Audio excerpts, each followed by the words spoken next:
Hey Acers, glad you're with me again today. And today is once again time for the longer format video of the Ace Role Playing Games Club weekly, this week in gaming, or whatever you want to call it. But this is a weekly podcast, broadcast, whatever you want to call this, in which I just kind of cover some of the topics that might take a little bit longer, or maybe I might want to chat about a little bit more with you. As always, this is the Ace Role Playing Games Club channel, where ACE stands for Achieve, Create, and Entertain. And we are a teen suicide prevention club designed to help teenagers to build communities and build lifelong friendships using tabletop role playing games. So we need all the teens all over the world to join a club like this because these clubs provide you a chance to tell your stories.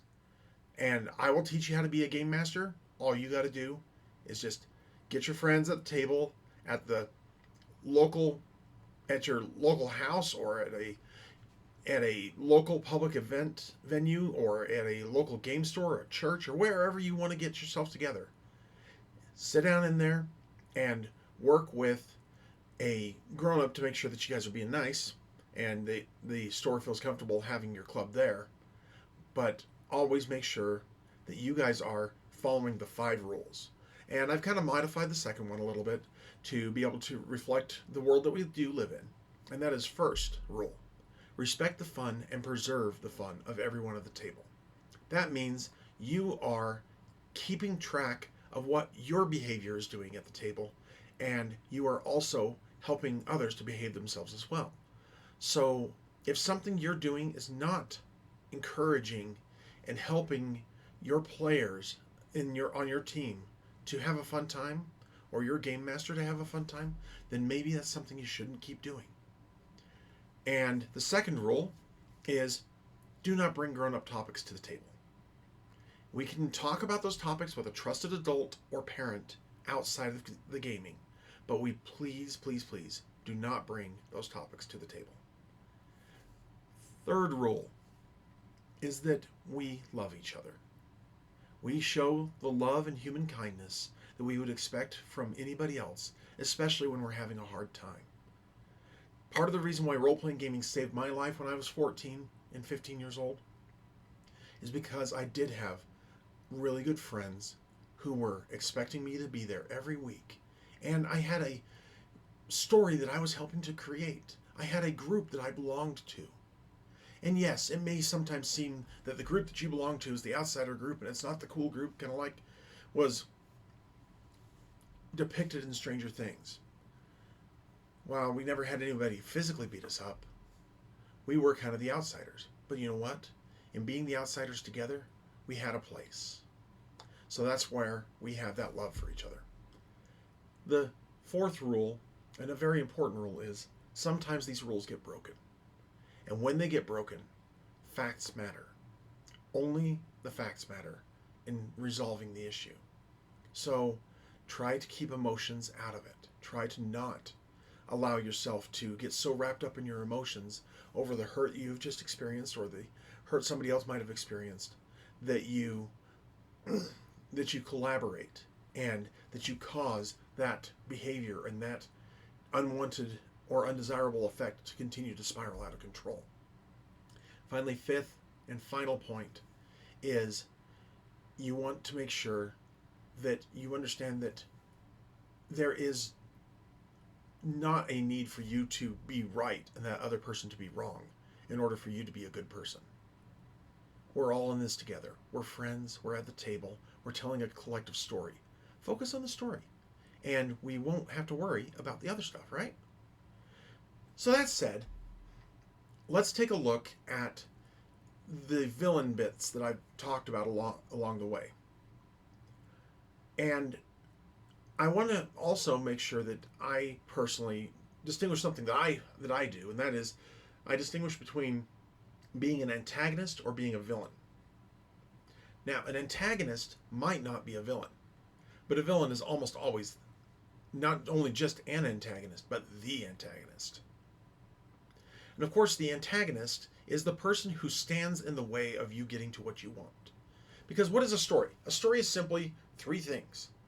A person wants something very badly. a person doesn't want them to have that. Sometimes it's weather, sometimes it's just society or something like that, but somehow somebody else does not want the first person to have what they want. And so there is something in the way, oftentimes that person who doesn't want them to have it, of them getting it. So a person wants something.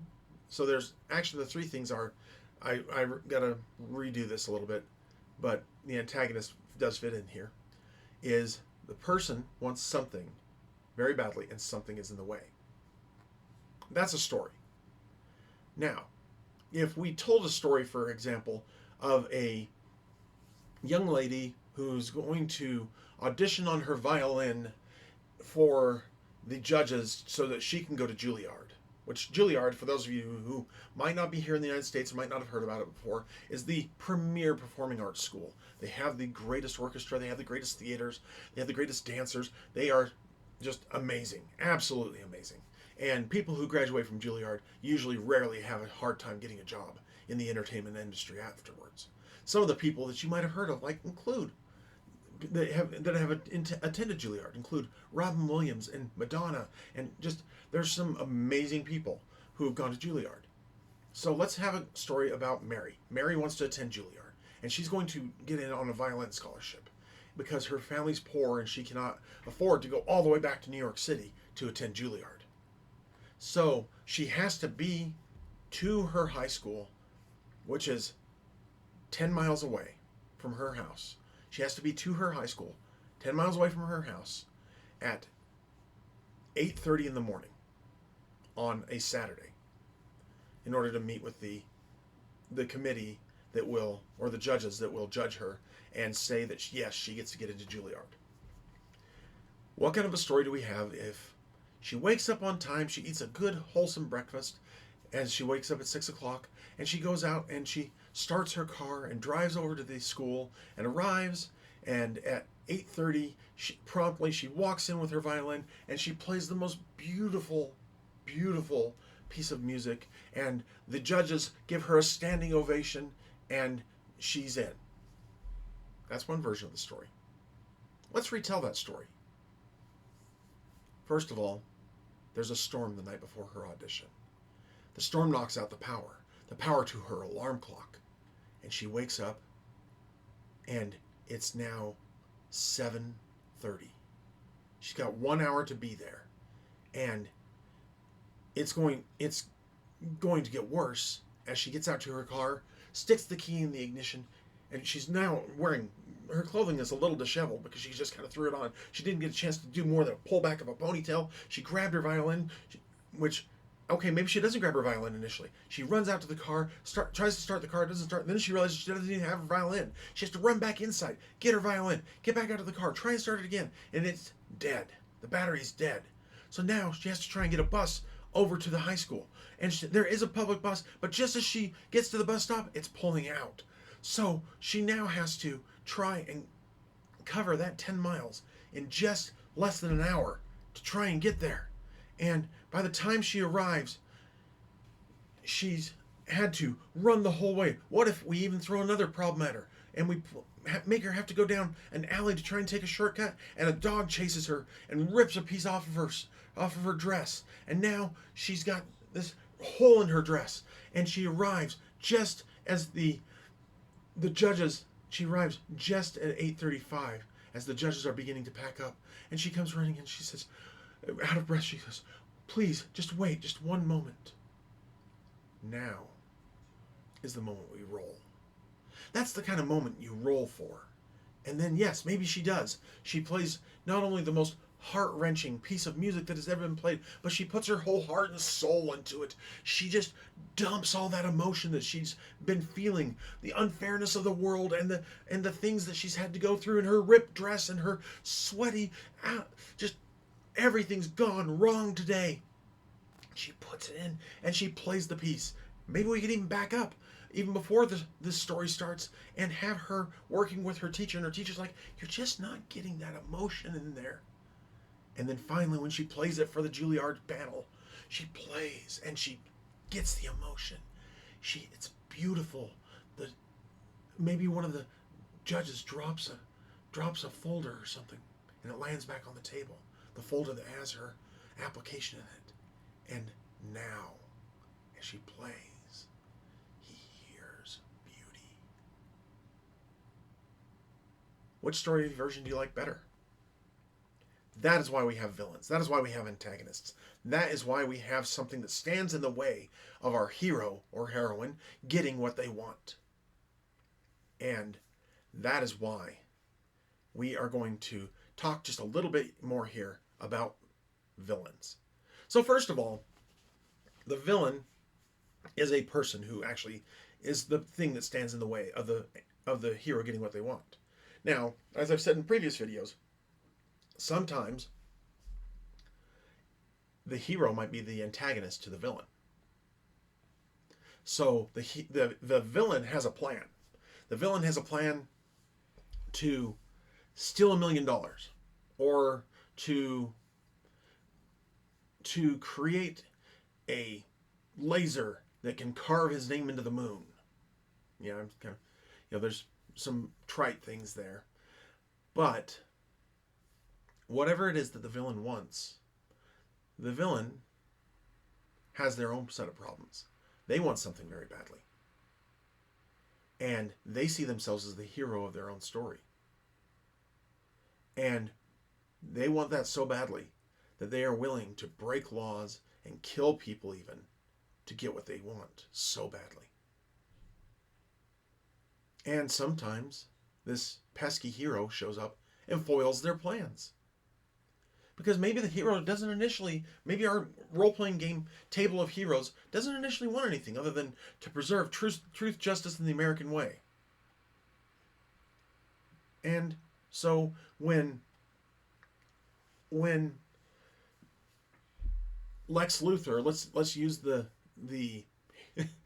rather silly plot of Superman 1978, of he bought all this land up in the San Andreas Valley, and or in the San Fernando Valley, where it's all surrounded by desert. But when he redirects a U.S. nuclear missile to hit the San Andreas Fault, it's going to cause the San Andreas Fault to drop the entire coastline into the ocean, and now he's got coastfront property that he can sell. Okay, but Superman gets in his way and stops it.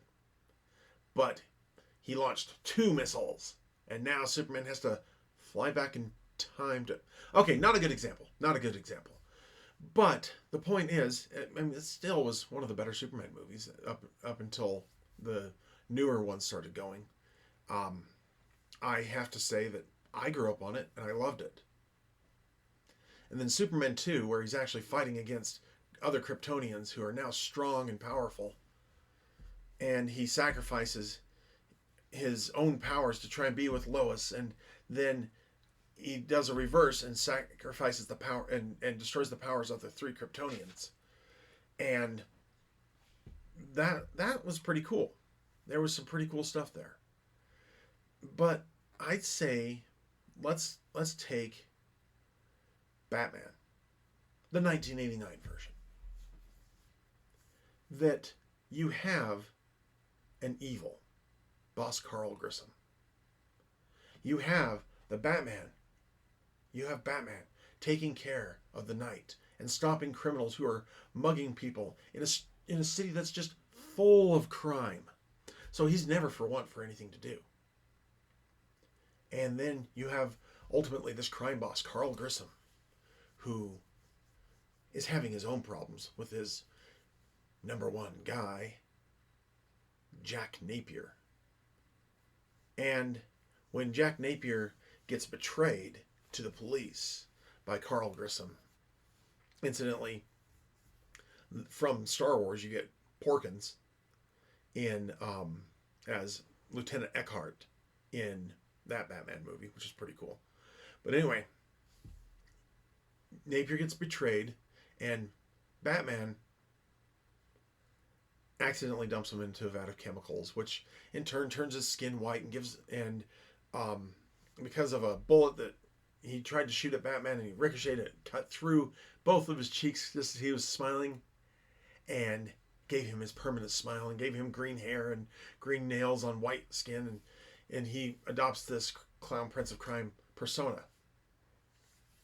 And then he starts taking over all the crime in Gotham. And he starts expanding his network of thugs, his army of thugs. And now Batman has a clear villain to face off against.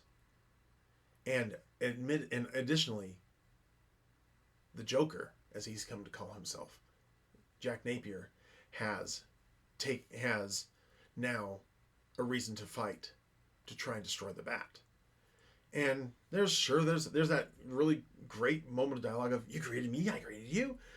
And it's understandable. However, there is a very important thing here. Each of them wants something, and the other person is standing in the way of getting the thing. And that is what makes for a good story. So, what is it the villain wants? Why doesn't he already have it? What is standing in his way that is not the hero's, maybe necessarily at this point, when he first starts out? Why is he standing in the way? Or what is standing in his way? And how far is he willing to go to get it? At certain points, a smart villain gives up trying to get his thing. He doesn't give up and surrender to law enforcement and surrender to the hero. Although, if he can continue to control his criminal empire and take a lesser rap, as it were, from the inside of prison, there's something to be said about that. Kingpin does that. Kingpin is an excellent villain. And I really enjoyed the way Vincent D'Onofrio portrayed him in the Marvel Daredevil movies, or TV series that were on Netflix originally. Those were really cool. There are so many examples of good villains, and we've touched on a lot of those. So I just want you to think, what does the villain want? Why can't he get it? And how far is he willing to go to get it? Also think, why hasn't the villain discovered the heroes yet? Maybe because they haven't foiled his plans often enough yet. And what resources are available to the villain to be able to do this?